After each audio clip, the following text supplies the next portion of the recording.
வணக்கம், வாழ்க வளமுடன். Welcome to Food Mom Kitchen. வாங்க இன்றைக்கி குப்பைமேனியை பற்றி பார்க்கலாம்.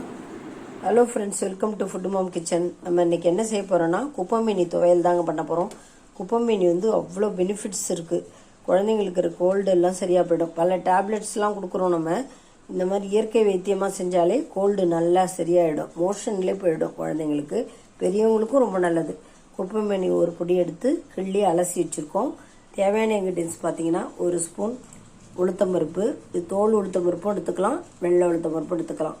ஒரு ஸ்பூன் கடலைப்பருப்பு, நெல்லிக்காய், ஒரு சின்ன நெல்லிக்காய் அளவுக்கு புளி எடுத்து வச்சுருக்கோம்.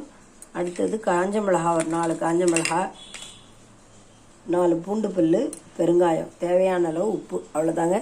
எல்லாத்தையும் வறுத்துட்டு நம்ம துவையலாக அரைக்க வேண்டியது தான். சாதத்தில் போட்டு பிசைஞ்சு சாப்பிட்டா ரொம்ப எம்மியாக இருக்கும், சளியும் போயிடும். வாங்க பார்க்கலாம்.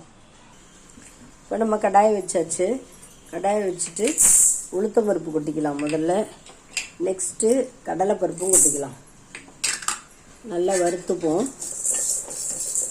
பருப்பு தான் கொஞ்சம் நல்லா வறுபடணும். ஒரு அரை ஸ்பூன் அளவுக்கு எண்ணெய், ரொம்ப எண்ணெய் விட தேவையில்லை, ஒரு அரை ஸ்பூன் விட்டால் போதும். நல்லா வறுபட்டுட்டோங்க. இதில் நம்ம பாசிப்பயிறு கூட போட்டுக்கலாம், மூந்தால், அது ஒரு ஸ்பூன் போட்டுட்டேன்.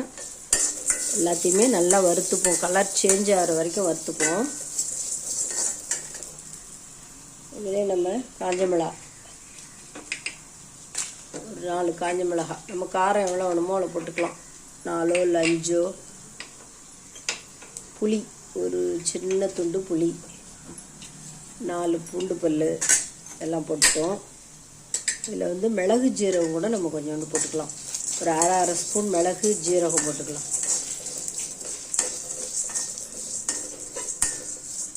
ஒரு அரை ஸ்பூன் மிளகு, அரை ஸ்பூன் ஜீரகம்.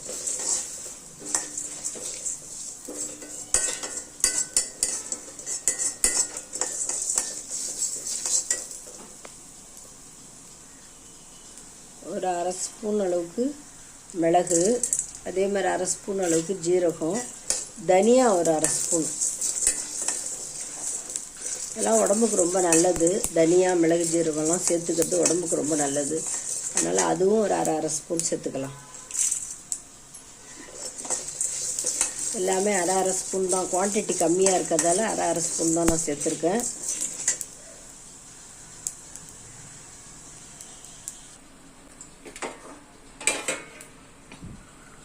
இப்போ பாருங்கள், நம்ம அலசி வச்ச அந்த குப்பைமேனி கீரையும் அதில் போட்டுட்டோம். இந்த ஹீட்லேயே வதக்கினா போதும், ரொம்ப வதக்க தேவையில்லை, ஆஃப் பண்ணிடலாம். இந்த ஹீட்லேயே இதை பழங்கிடும். ஸ்மெல் போக நம்ம வதக்கினா போதும், அவ்வளோதான். இதில் கல்லுப்பு கொஞ்சம் போட்டுக்கலாமா? இதில் கல்லுப்பு தேவையான அளவு.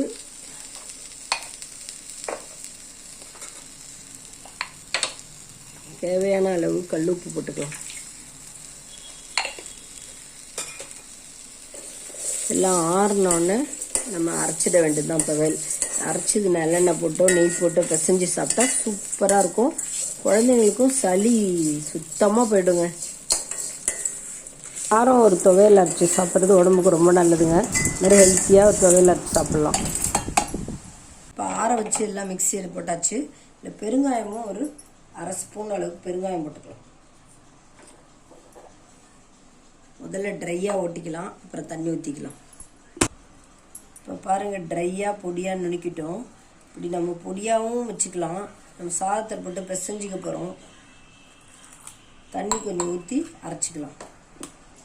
பாருங்கள், குப்பைமேனி துவையல் எம்மியாக சூப்பராக ரெடி ஆகிடுச்சு. சாதத்தில் போட்டு பிசைஞ்சு சாப்பிட வேண்டியதான். நல்லெண்ணெயோ நெய்யோ விட்டு பிசைஞ்சு சாப்பிட்டோம்னா குழந்தைங்களுக்கும் பெரியவங்களுக்கும் எல்லாருக்குமே சளி சுத்தமாக க்யூர் ஆகிடுங்க. செஞ்சு பாருங்கள், ட்ரை பண்ணி பாருங்கள். செய்யாதவங்க, தெரிஞ்சவங்க விட்டுருங்க, தெரியாதவங்க செஞ்சு பாருங்கள். கிராமங்கள்லாம் இருக்கிறவங்க இந்த மாதிரி செஞ்சு சாப்பிடுவாங்க.